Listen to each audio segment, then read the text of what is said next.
Graça e paz. Deu som aí, não? Acho que é o meu ouvido que está meio surdo. Salmo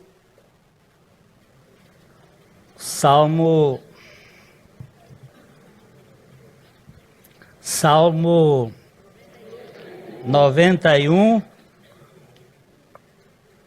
11.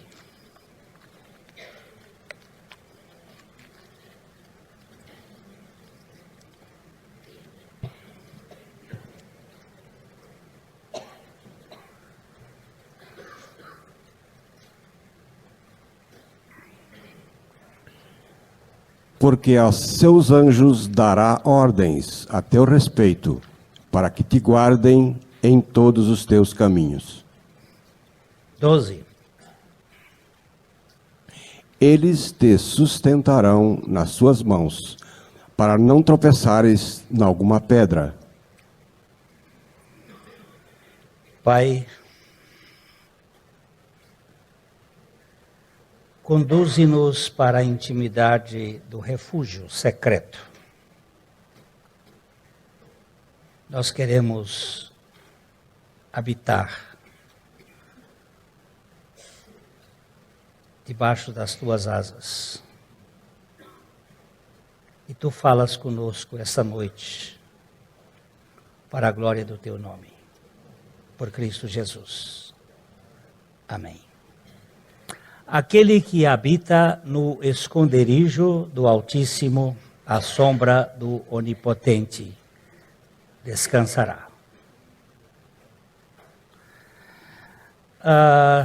Nós sabemos, pelo caminhar deste salmo, que a figura do tabernáculo, com os seus vários cômodos, ou pelo menos os 3 lugares, o átrio, o santo e o santíssimo, essas figuras estão apontando para a realidade espiritual de Cristo Jesus. No átrio nós temos o sacrifício, no santo nós temos a iluminação, a adoração e a alimentação, e no santíssimo nós temos a intimidade, a comunhão pelo sangue.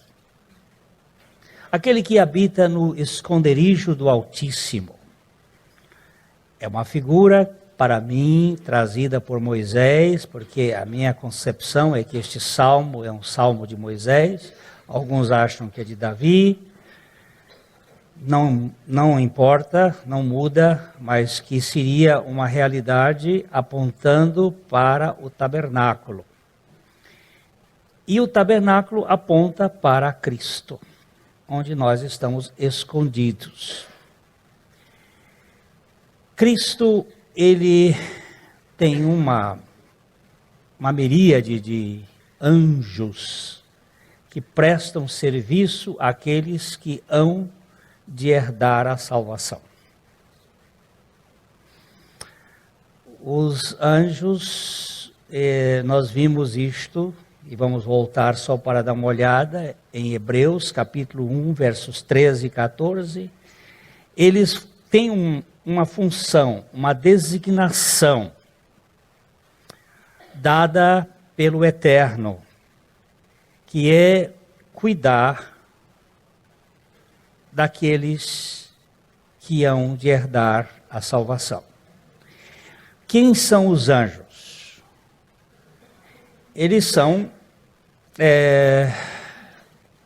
espíritos ministradores. Eles são seres numa dimensão além da nossa. Nós temos falado isto, que nós vivemos na 3ª dimensão, onde tudo tem comprimento, altura e largura. E nós podemos ver. Até uma ameba tem dimensão. Ela é microscópica, mas ela tem dimensão. E nós só podemos ver as coisas que estão dentro desta 3ª dimensão. Mas não existe só até a terceira dimensão. Nós sabemos, pela matemática e pela física quântica, que tem quarta, quinta, sexta, sétima, centésima, duocentésima, tricentésima, quadrocentésima e quinquecentésima dimensões. Pelo menos é o que eles dizem. Eu não sei como é que chega a esta proporção. Mas tem outras dimensões além das nossas. E o campo da física quântica e da metafísica, eles trabalham com aquilo que está além do nosso mundo tridimensional. São Tomás de Aquino disse que nada há no nosso intelecto que não tenha passado primeiro pelos nossos sentidos. Nós temos 5 sentidos que são as portas da percepção do conhecimento. Mas, fora disto, existem outras realidades que nós não podemos imaginar. E aí nós temos, por favor, que dê o texto.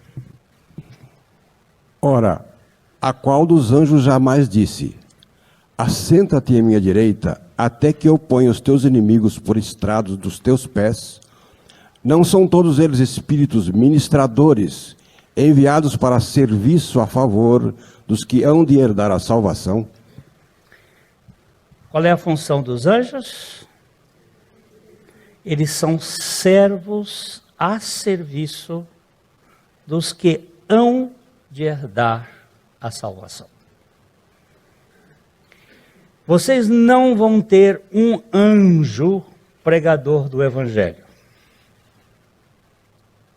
Nunca ouviram falar que um anjo pregasse o Evangelho. Vocês vão ouvir anjos fomentando pregadores para pregarem o Evangelho. É o caso, por exemplo, de Filipe, que um anjo chegou para ele e disse, e todos eles têm essa palavra: vai depressa. Anjo tem pressa. Ele diz, vai depressa ao deserto. Você encontra um anjo dizendo para Pedro, vai depressa a Cesareia. Eles não podem pregar, por uma única razão. Porque só quem pode pregar o Evangelho são testemunhas. E os anjos não são testemunhas experimentais. Eles são testemunhas oculares. Como é que aquele cântico que nós cantamos aqui, sobre as 6, aquele que foi justificado em espírito,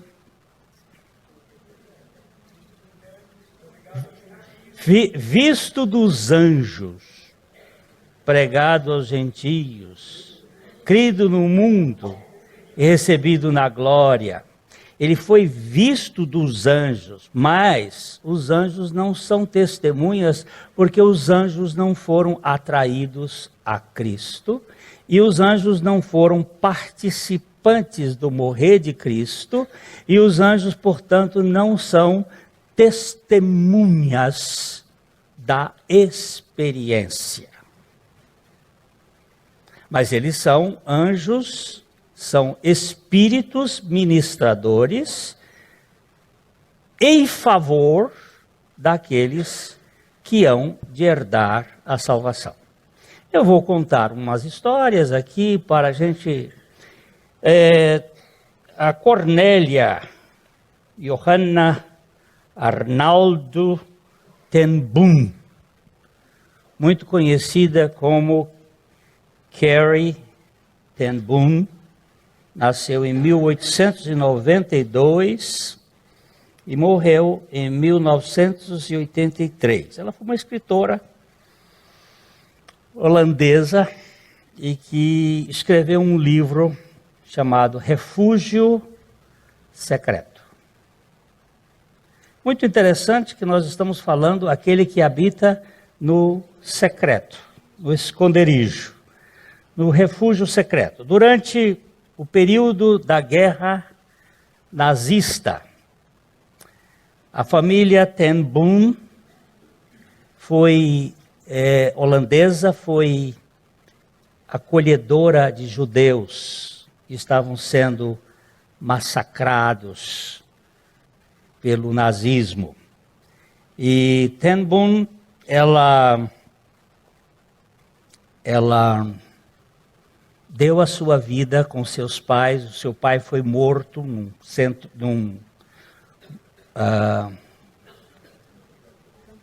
campo de concentração, e a sua irmã também foi morta num campo de concentração.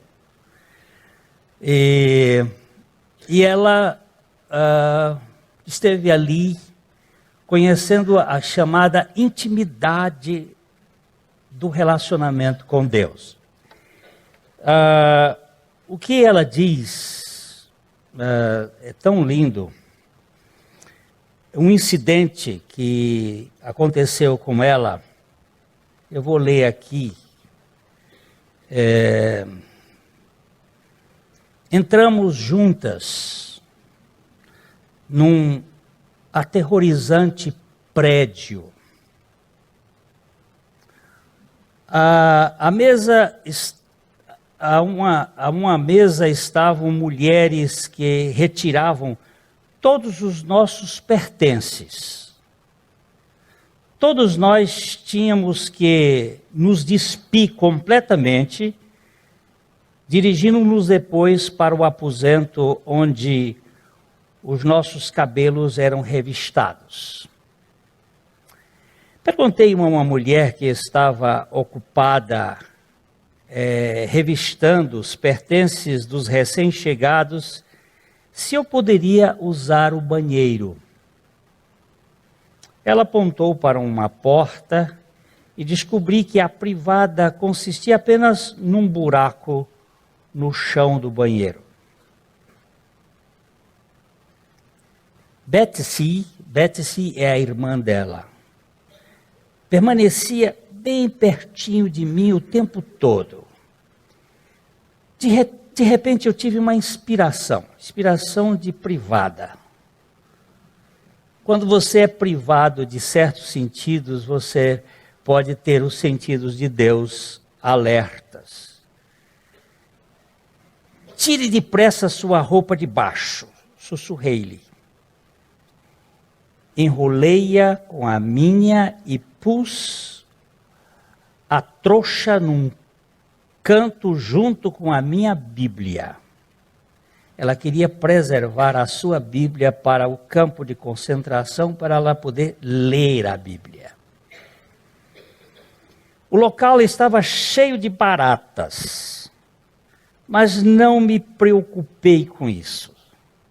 Sentia-me maravilhosamente aliviada e feliz porque eu podia levar a minha Bíblia. Deus está se ocupando em responder às nossas orações. Betsy, sussurrei. Ele está, não precisamos sacrificar todas as nossas roupas. Podemos levar algumas. Voltamos rapidamente para a fila de mulheres que esperavam para serem despidas. Pouco mais tarde, após tomarmos nossos banhos de chuveiro e pormos nossas camisolas, vestidos de andrajos, escondi a roupa de baixo, enrolando a minha Bíblia sobre o meu vestido. Uma Bíblia, a roupa fazia uma trouxa. E ela ia botar isso debaixo do camisolão. E queria que ninguém visse. Uma Bíblia, uma trouxa de roupa, enrolando a Bíblia, botou debaixo do camisolão, E aí, ela dizia, aquilo sobressaía visivelmente sob a minha roupa, como se fosse uma barriga de gravidez. Contudo, eu orei, Senhor, faze com que os teus anjos me cerquem e que não sejam transparentes hoje, pois os guardas não devem ver-me. Senti-me perfeitamente tranquila. Calmamente passei pelas guardas. Todas foram examinadas na frente, dos lados, nas costas. Nenhuma protuberância escapava aos olhos das guardas. A mulher logo na minha frente escondera uma camisa de lã sobre o vestido. Tomaram-na dela bruscamente. Deixaram-me passar, pois não me viram. Betsy, minha irmã, logo atrás de mim, foi totalmente revistada. Mas, do lado de fora, outro perigo nos aguardava. De cada lado da porta estavam mulheres que revistavam todas uma segunda vez.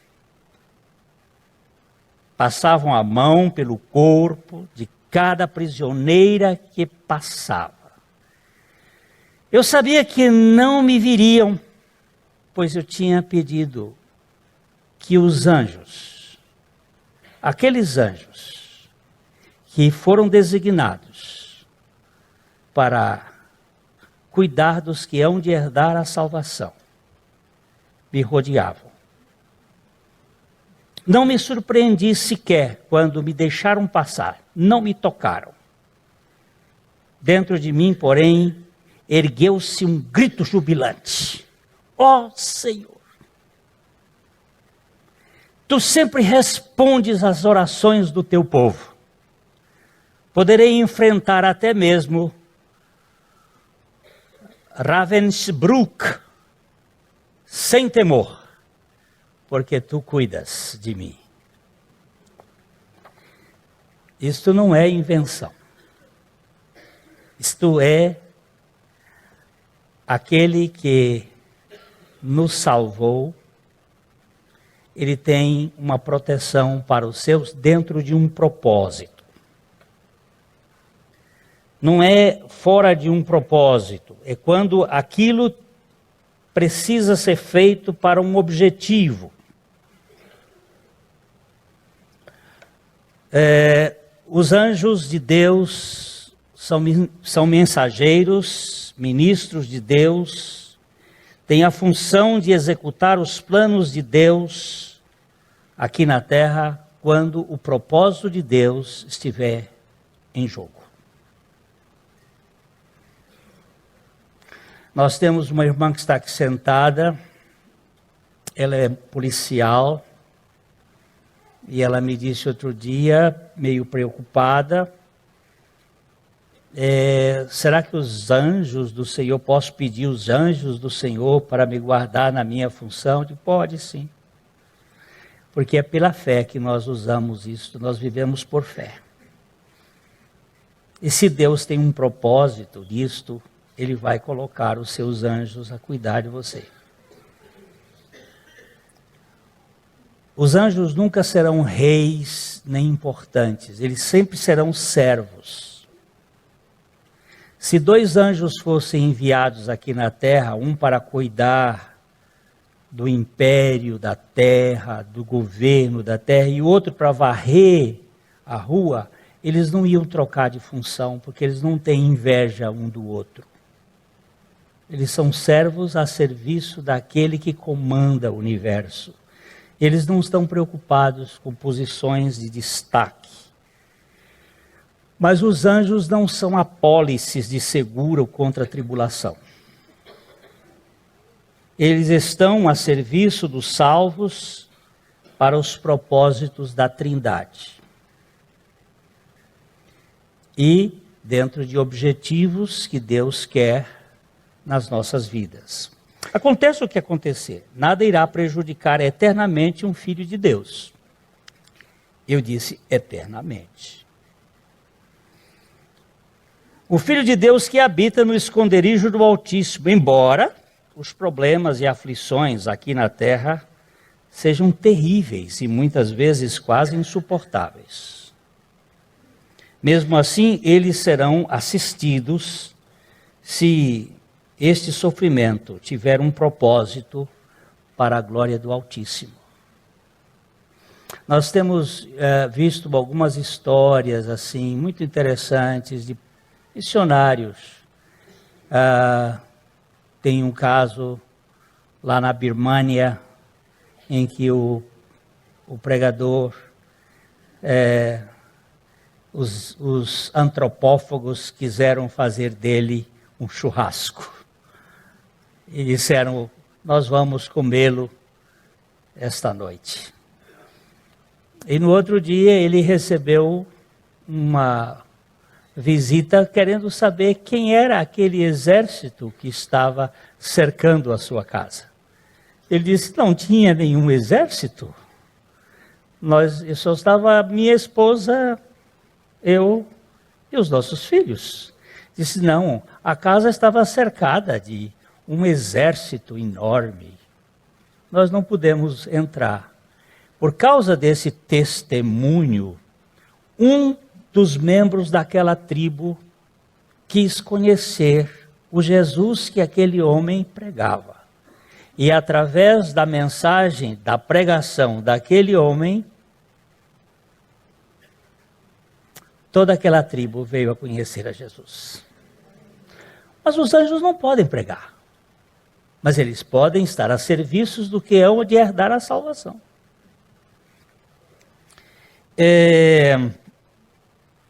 Nada pode nos danificar de modo permanente.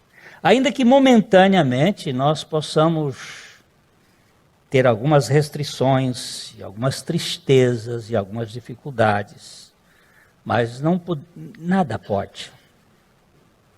Porque Deus está no controle de todas as coisas. Vamos dar uma olhadinha em 2 Coríntios 4, 17 e 18. 2 Coríntios 4, 17 e 18.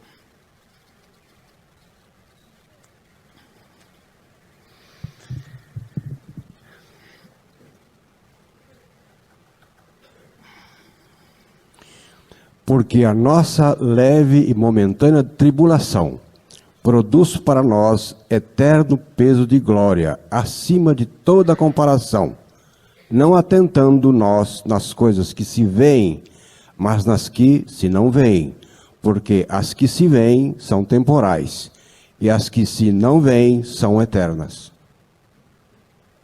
Vamos voltar para o verso anterior, porque a nossa o quê? Mas gente, um câncer é leve, dói tanto, mas em termos de eternidade, esse sofrimento que se passa, seja comido por um leão. Eu estou falando isso aqui porque eu tenho uma irmãzinha que foi operada essa pouca semana, tiraram o útero por causa de um câncer. Ela está aqui hoje. E nós temos gente que passa por grandes aflições. Lá no tempo de Paulo, leões que comiam gente. Os cristãos eram mortos nas fogueiras. E ele está falando leve e momentânea tribulação. Momentânea porque é um período curto, meu velho. Quando fechar a capela dos meus olhos aqui, eu estou entrando nos portões da eternidade. Ficou para trás ficou. Paulo diz assim: para mim o viver é Cristo, o morrer é vantagem, é lucro. Não tem conversa. Você não pode matar um crente. Quem é crente não morre não. Ele sobe à presença de Deus para receber o seu galardão. Não tem jeito de você dizer assim, leve e momentânea tribulação. O que ela faz? Ela produz em nós um eterno peso de glória acima de toda comparação. O que você queria? Ganhar todo esse mundo e perder a sua alma? Ou salvar a sua alma e não ter nada nesse mundo? Jesus disse àquele homem que estava armazenando, e estava com paióis cheios e coisa muita, e disse assim: tonto, louco, esta noite te perderão a tua alma, e o que tens preparado para quem será?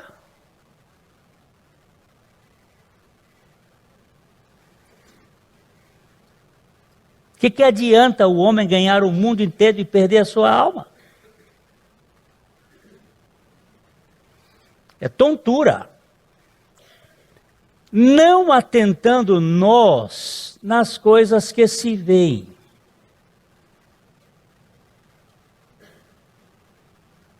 Mas nas que se não veem. Porque as que se veem são temporais. E as que se não veem são eternas.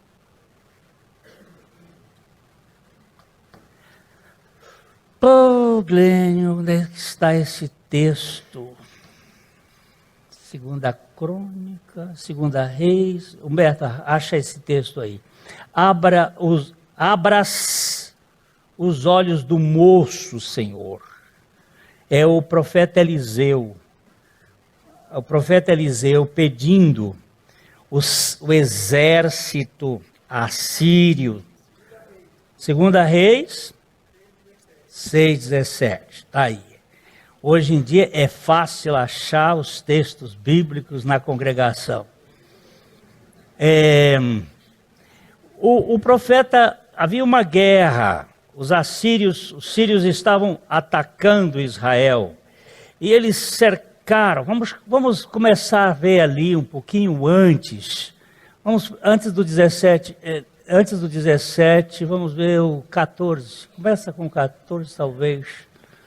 Talvez a gente... Aí. Então enviou lá cavalos, isso é o rei da Síria, carros... Leia, Dodô. Então enviou para lá cavalos, carros e fortes tropas. Chegaram de noite e cercaram a cidade. Eles chegaram e puseram... Olha, é muita coisa. E aí? Tendo se levantado muito cedo o moço do homem de Deus e saído, eis que tropas, cavalos e carros haviam cercado a cidade. Então o seu moço lhe disse: ah, meu senhor, que faremos? Meu senhor, a cidade de Dotã está toda cercada. Tem cavalos, tem cavaleiros, tem carros, está toda cercada. O que faremos, meu senhor? O que faremos? Veja o verso 17. Ele respondeu, não temas, porque mais são os que estão conosco do que os que estão com eles. Profeta vira para o moço assim: moço, essa é uma das 366 vezes que a Bíblia apresenta o não temas.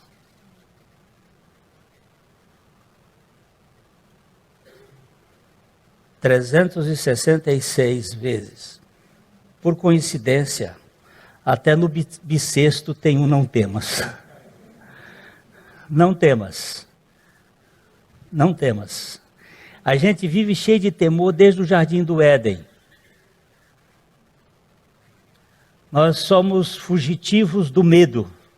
E de lá para cá nós vivemos correndo, com medo, medo, medo, medo. E o Senhor precisa dizer isso todo dia de manhã para mim: não temas, filho, eu estou contigo.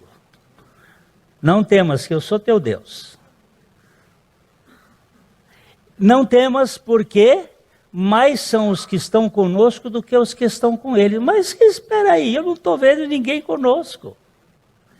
O problema nosso é esse, é atentar nas coisas que se veem, não nas que se não veem. Nós temos os nossos olhos postos no material e não no espiritual. Nós olhamos as coisas que estão à nossa volta. Olha, aqui eu tenho um coral de gente. Só que eu esqueço que eu tenho aqui um coral de anjos. Mas onde é que eles estão? Estão aqui. Como é que você sabe disso? Porque a minha Bíblia garante que eles estão aqui. Eu não os vejo. De vez em quando eles aparecem e fazem essas coisas acontecer. Nós vamos verificar algumas vezes. Então, verso 17. Orou Eliseu e disse: Senhor, peço-te que lhe abras os olhos para que veja. O Senhor abriu os olhos do moço, e ele viu que o monte estava cheio de cavalos e carros de fogo em redor de Eliseu. Senhor, tira os óculos desse povo e põe os teus olhos em nós, para que nós vejamos com os teus olhos o que está por trás. Nós somos míopes. Havia um exército e ele disse, e viu o monte estava cheio de cavalos e carros. Engraçado que esses anjos também gostavam de andar de cavalo. E havia fogo ao redor. Então nós vamos caminhar um pouquinho nessa história, só para a gente chegar no fim dela, porque eles vieram para dominar os israelitas. Vamos ver um pouquinho. E como desceram contra ele, orou Eliseu ao Senhor e disse: fere, peço-te, esta gente de cegueira. Feriu-a de cegueira, conforme a palavra de Elias, conforme a palavra de Eliseu. Pera. Ele pediu para abrir o olho do moço e pediu para cegar os olhos do exército da Síria. Mas essa cegueira aqui não é uma cegueira que deixa o sujeito sem ver. É uma cegueira que deixa o sujeito sem perceber. É a mesma cegueira que aconteceu quando os anjos fecharam a porta de Ló. De tal modo que os homens que queriam currar Ló, porque eles eram uma raça perversa de Sodoma, não acertavam com a porta, não achavam a porta. É a mesmo tipo de cegueira. E Eliseu está orando aqui, para quem é do Senhor, abre os olhos para ver. E para quem não é dele, cega o olho para não ver.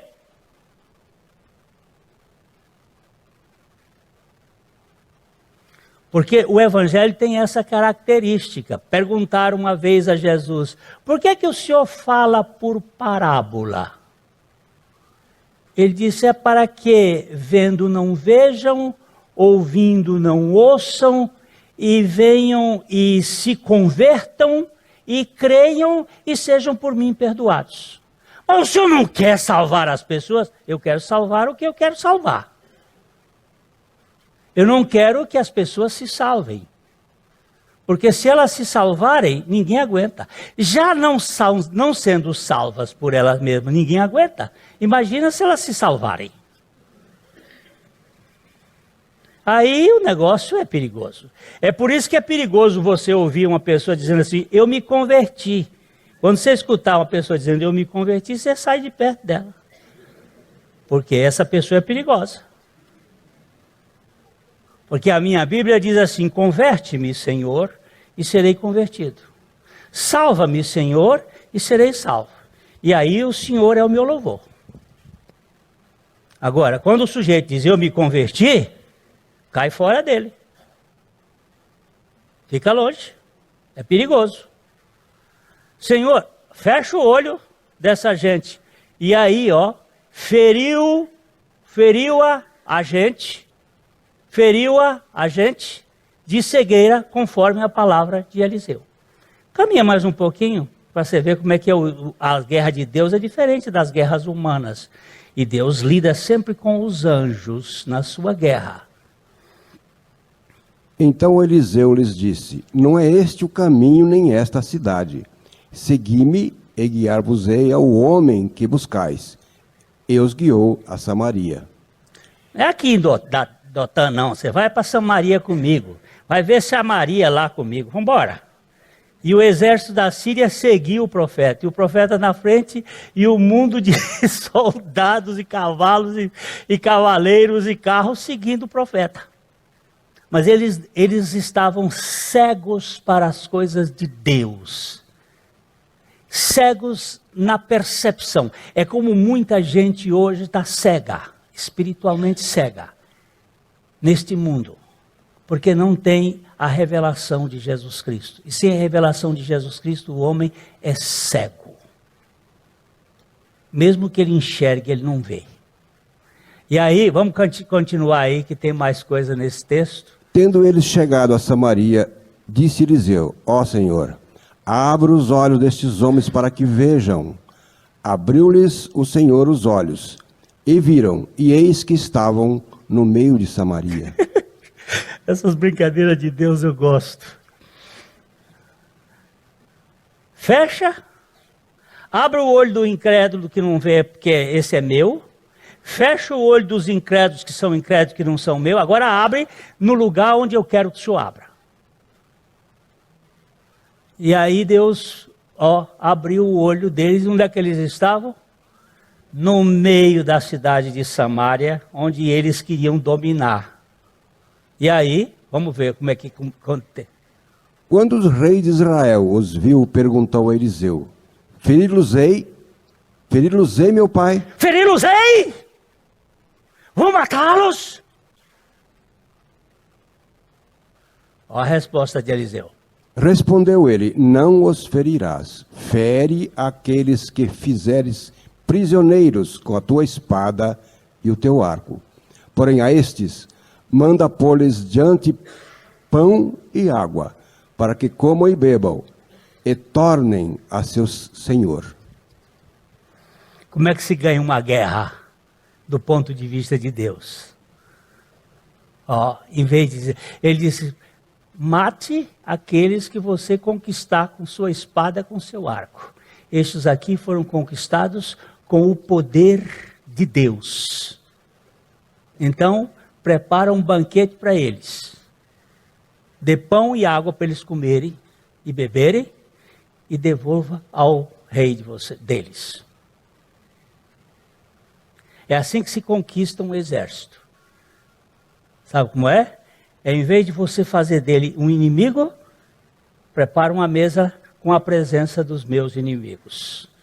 E unges a minha cabeça com óleo, e o meu cálice transborda. Quando você tiver um inimigo, uma receitinha aqui.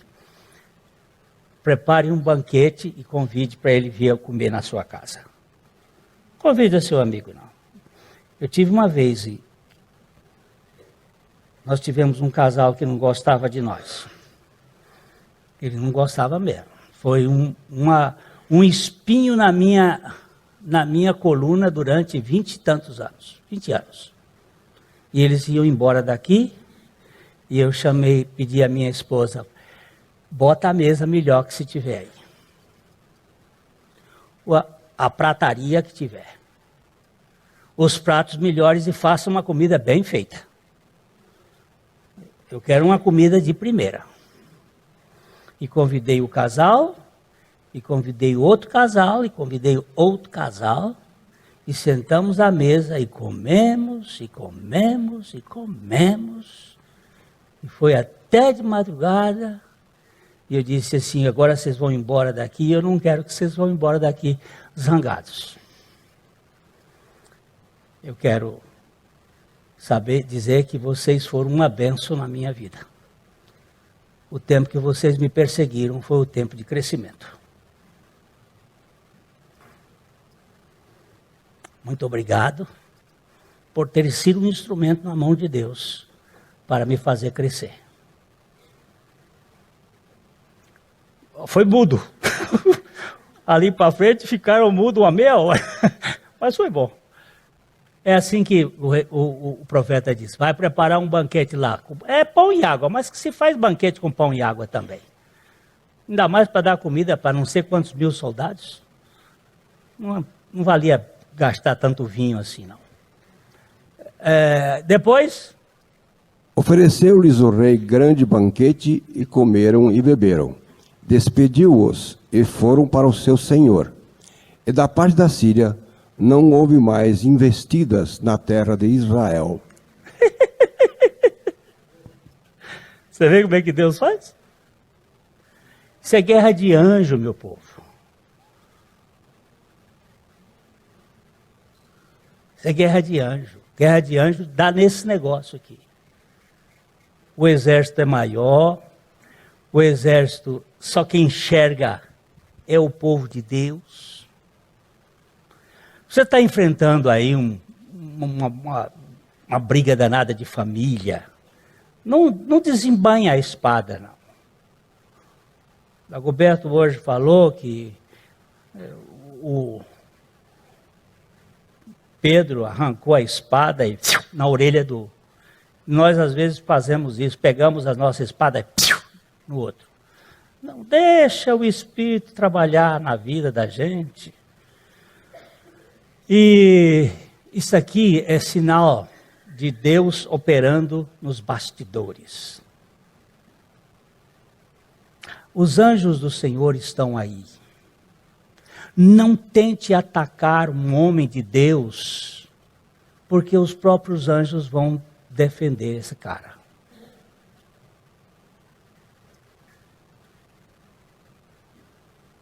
Deixa eu contar uma história, outra história.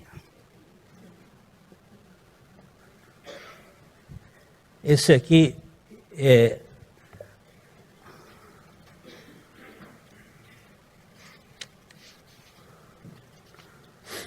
Minha esposa Ruth, Dr. Billy Graham contando, minha esposa Ruth, está um estranho incidente numa livraria de obras cristãs em Xangai, na China.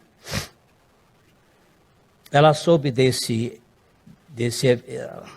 acontecimento através do seu pai, o Dr. L. Nelson Bell, que trabalhava num hospital numa província da China. Era nessa loja que o Dr. Bell comprava seus extratos e opúsculos evangélicos para distribuir entre os seus pacientes. O incidente ocorreu em 1942, depois que os japoneses haviam ganho a guerra com a China. Uma manhã, por volta de 9 horas, um caminhão japonês parou junto à livraria. Trazia 5 fuzileiros navais e estava cheio de livros até a metade. Eles estavam indo nas livrarias para saquear as livrarias. Vocês sabem que uma das questões quando vier aí a obra do anticristo é que eles vão acabar com Bíblia. Vão queimar tudo que tiver de Bíblia.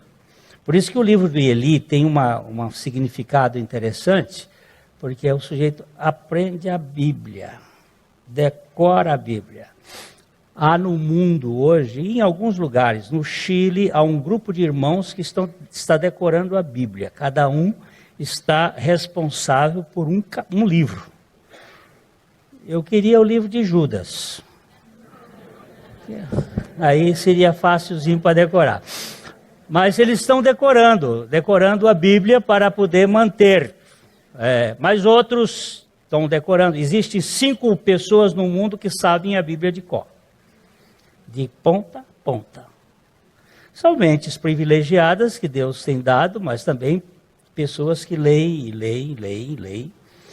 E eles estavam pegando os livros e tirando. E O auxiliar chinês daquela loja, que era um cristão, se achava sozinho na ocasião e compreendeu que estava em apertos. Tímido e por natureza sentiu que aquilo excedia o que ele poderia suportar. Quando ele viu pulando do caminhão os fuzileiros dirigindo-se para a porta da loja, mas antes que pudessem entrar, entrou um cavalheiro chinês, elegantemente vestido, e penetrou no estabelecimento na frente deles.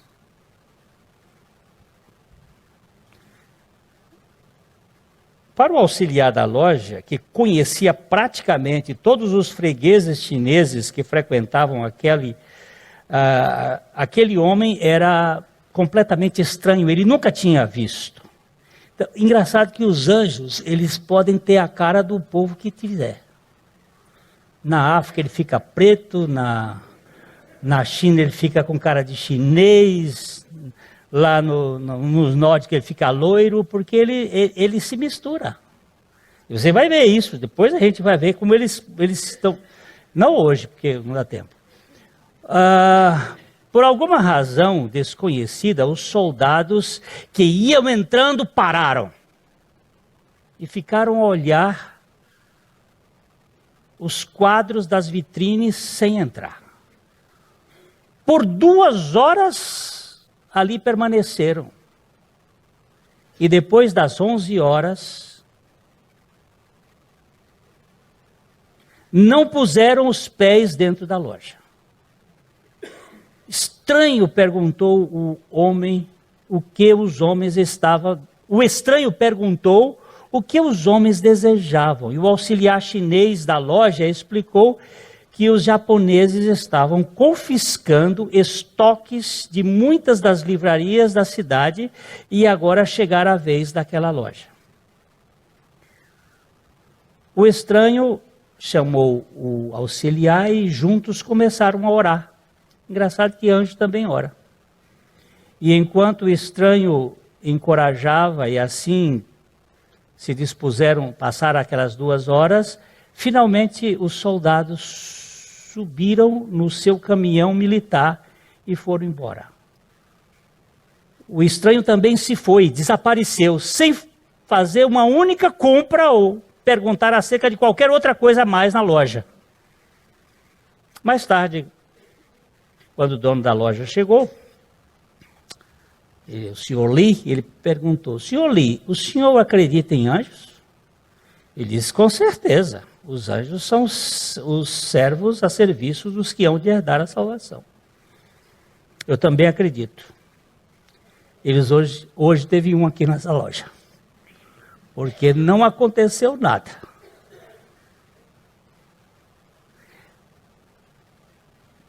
É o propósito de Deus?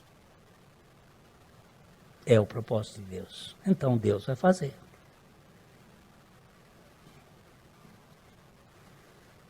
Vamos dar uma olhadinha ainda e depois a gente hoje mais um pouquinho. Porque os anjos, a gente fica às vezes pensando, não, eu não quero muita conversa com anjo, não.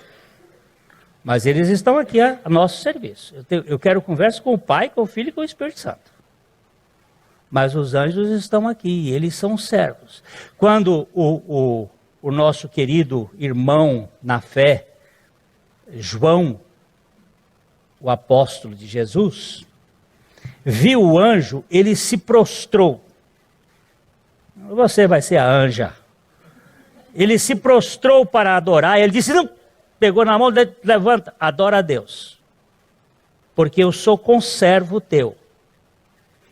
Não se adora anjo, só se adora a Deus. Mas vamos dar uma olhadinha em Gênesis 32, um pouquinho aí, 1 e 2. Depois eu vou dar uma pequena palavra sobre Jesus e os anjos e aí a gente termina.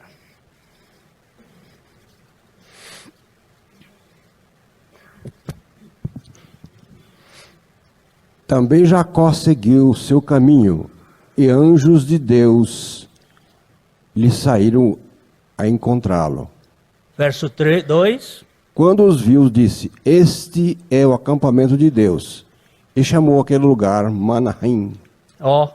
Na versão corrigida, alguém deve ter a versão corrigida aí, diz assim: este é o exército de Deus, acampamento de Deus. E chamou aquele lugar Manaim. Manaim significa duplo acampamento, duplo exército, o dos homens e o de Deus. É um duplo acampamento. É um plural. Quando viu o acampamento de Deus, é o acampamento de Deus, é o exército de Deus, é o grupo de comunicação de Deus.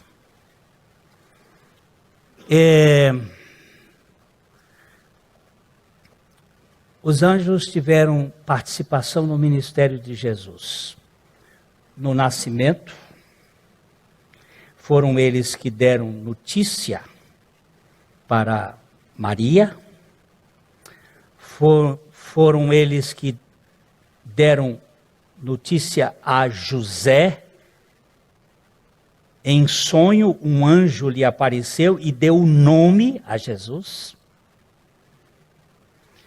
Eles deram notícias no dia do nascimento de Jesus. Eles contaram para os pastores: eu tenho uma notícia boa para vocês. Sabe o que é? Habemos Salvatore. Temos Salvador na terra. Não é habemos Papa. Temos Salvador, temos um Salvador que nasceu, e foi na cidade de Belém, é Cristo Senhor. E os anjos serviram o Senhor na tentação, como nós falamos no domingo passado, na hora que Satanás foi expulso. Durante todo o período da tentação, ele não recorreu aos anjos, mas passadas as tentações, os anjos vieram e o serviram, e eles só aparecem agora. Vamos ver se eu consigo ver onde é esse texto. Lucas 22, 42, será? Quando Jesus está no Getsemane.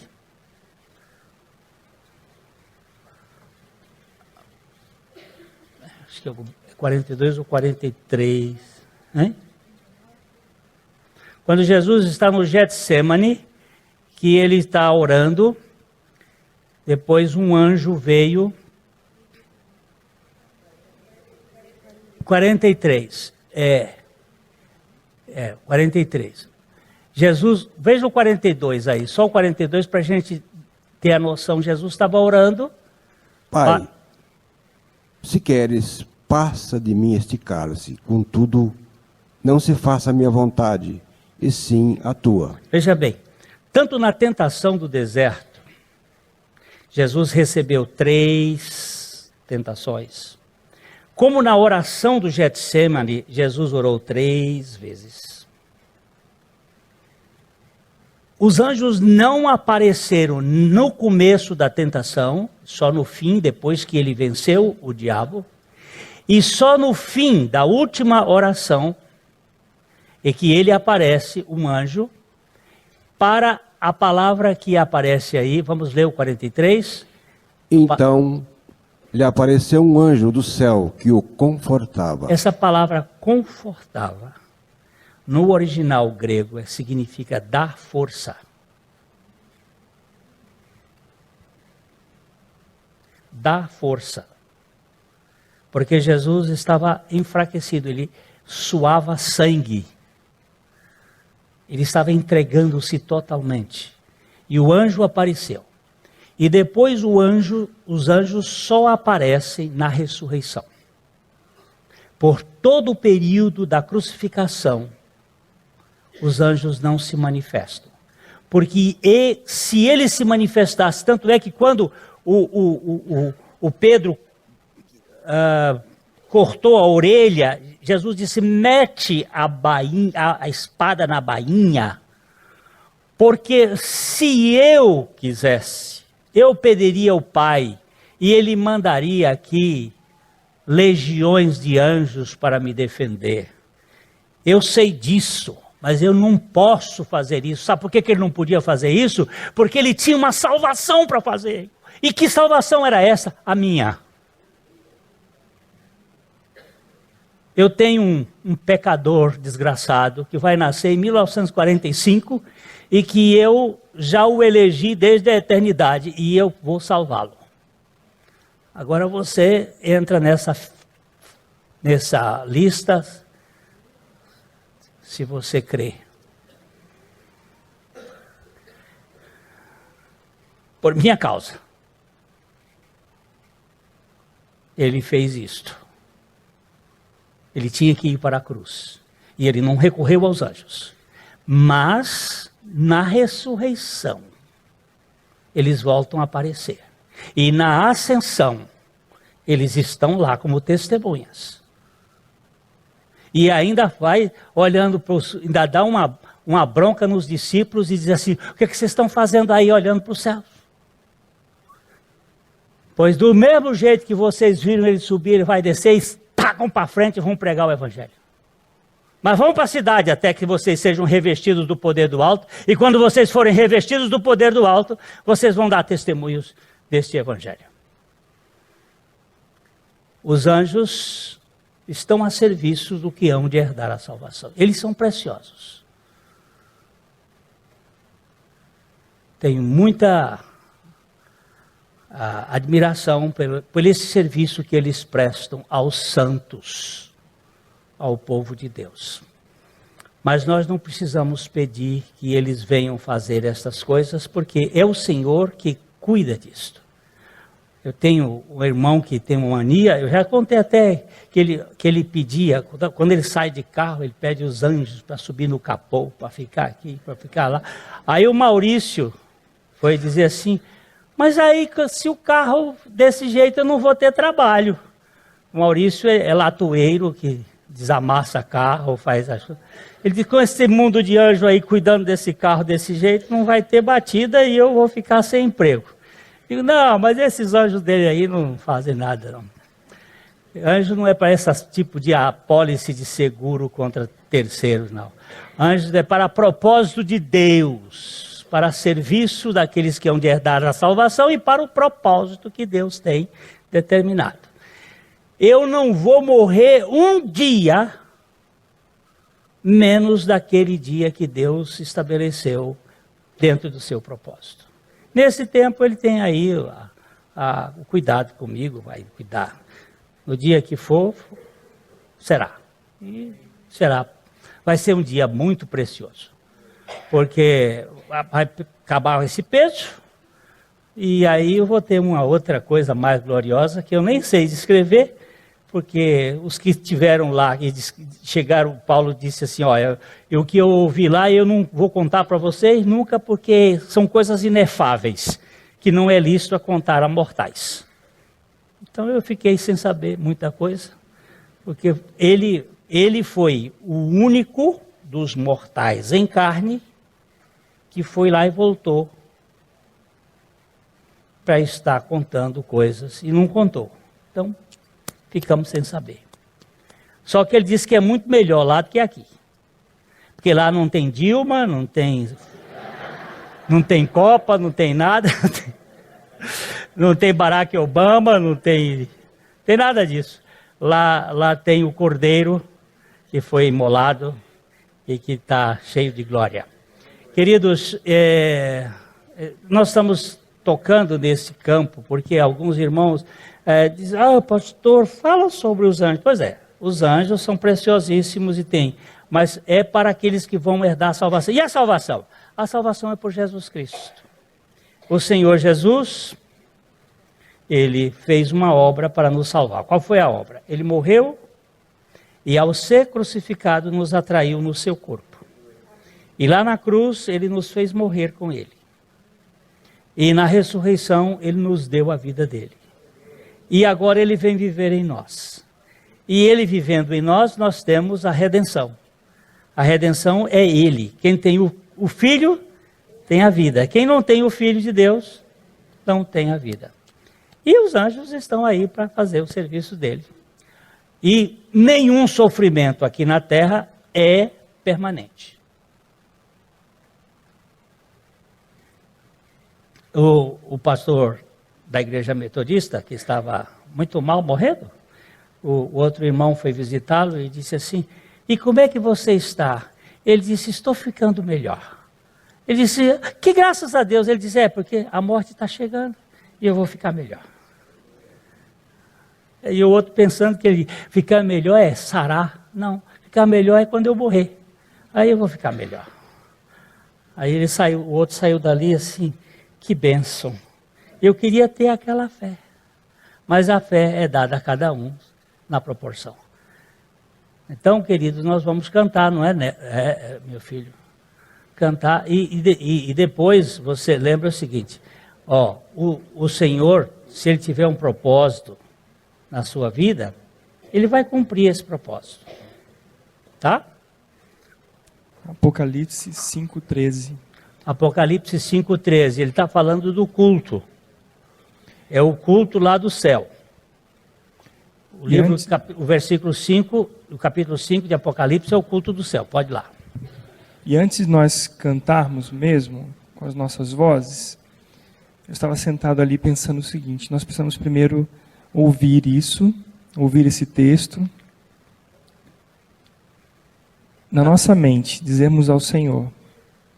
O texto todo, o versículo todo diz: então ouvi que toda criatura que há no céu e sobre a terra, debaixo da terra e sobre o mar e tudo o que neles há, estava dizendo: aquele que está sentado no trono e ao Cordeiro, seja o louvor e a honra e a glória e o domínio pelos séculos dos séculos. Nós vamos fazer assim. A Débora nos ajudará com o teclado. Os irmãos do coral podem fazer boca que usa. Nós vamos cantar na nossa mente primeiro essa melodia, dizendo ao Senhor. Porque deixa a letra aí.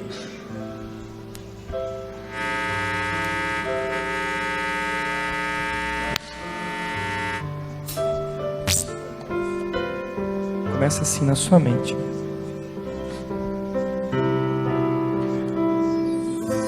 Do início.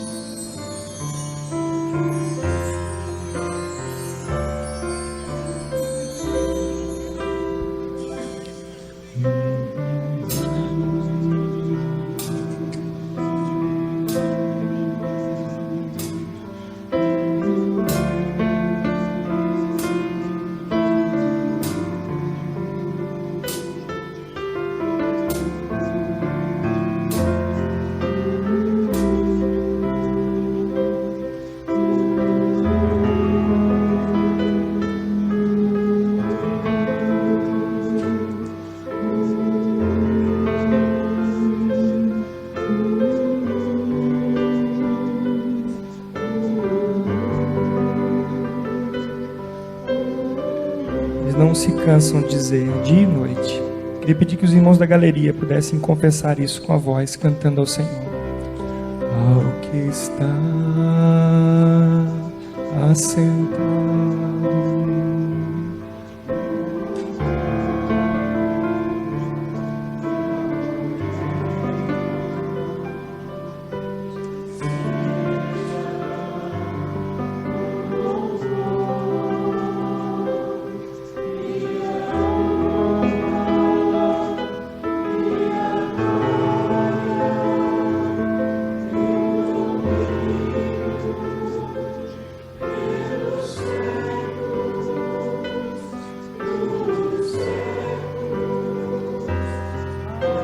Vamos nos juntar aqui, os irmãos lá da galeria, os irmãos do meio aqui, mais uma vez.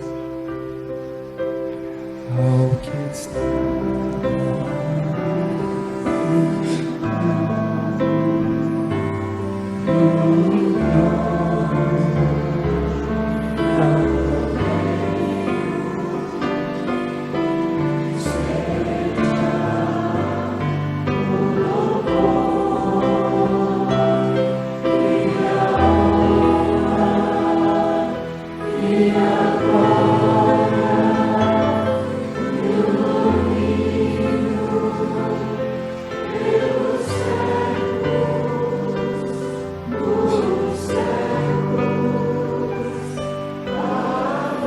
Vamos nos juntar a esse coro. Ao que está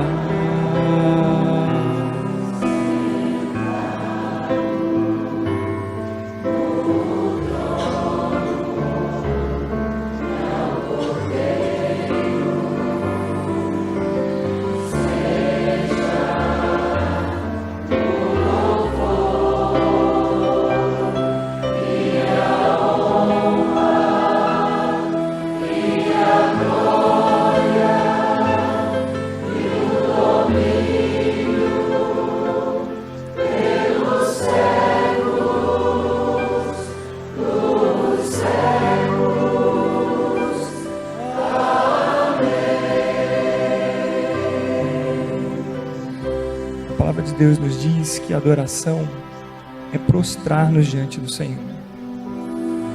Talvez não dê espaço a você ficar de joelhos diante do Senhor, mas que o nosso coração esteja prostrado, rendido diante do Senhor.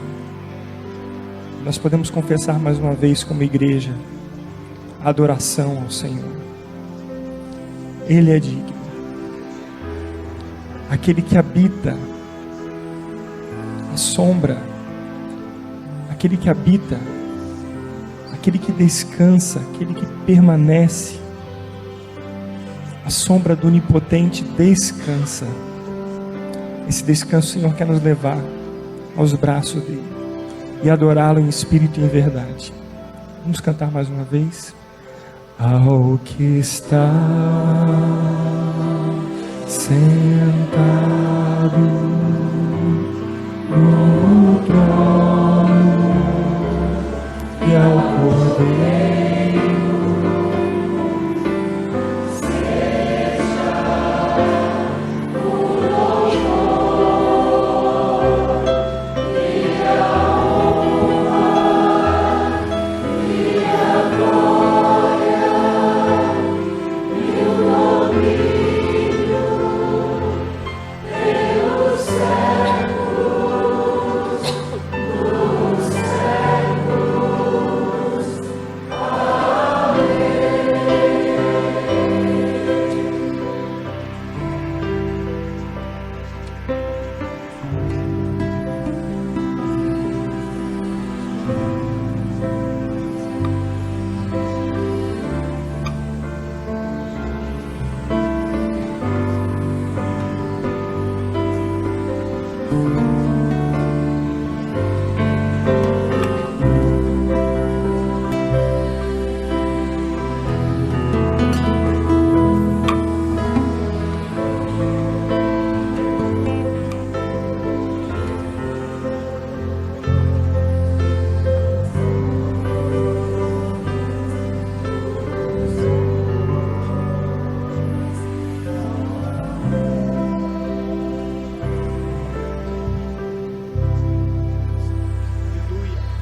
Você tenha uma semana guardado no amor de Deus, na graça de Jesus, na comunhão do Espírito.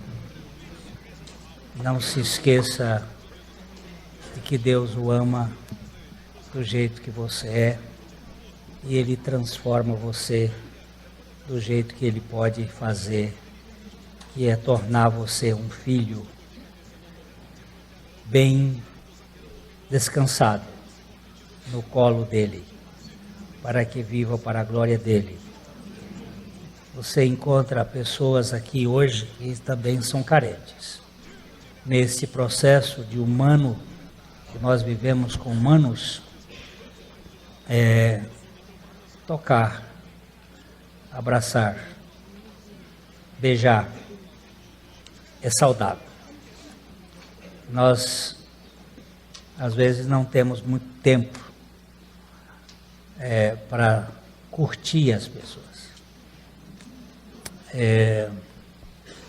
Eu queria que você não saísse assim,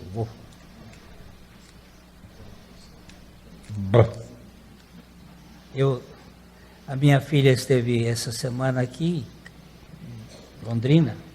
Ela estava um pouco triste, disse, vamos sair para a gente jantar juntos, filha. Não, estou querendo. Estava meio triste, assim, meio... Vambora, filha. Não, pai. Quero ficar em casa. Vambora, filha. Eu estava conversando com uma pessoa hoje, e ela disse assim, se eu soubesse que meu pai ia embora tão cedo, eu tinha ficado mais tempo com ela. Ela disse, então eu vou.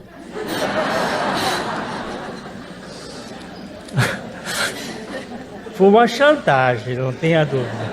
Mas nós deixamos de ter comunhão uns com os outros, porque a gente, às vezes com preguiça, não sei o que e tal, e depois se arrepende. Eu podia ter ficado com ele lá um pouquinho mais. Então, lamba o irmão um pouquinho, dê um abraço nos irmãos. A mensagem que você acabou de assistir faz parte do Ministério de Comunicação Palavra da Cruz. Temos um grande acervo de estudos bíblicos em áudio e vídeo. Distribuímos também gratuitamente o jornal mensal Palavra da Cruz. Entre em contato conosco pelo fone 0 operadora 43 3372 8900 ou pelo e-mail livraria@piblondrina.com.br. Visite-nos pelo site www.livrariapiblondrina.com.br ou acesse www.piblondrina.com.br. Graça e paz.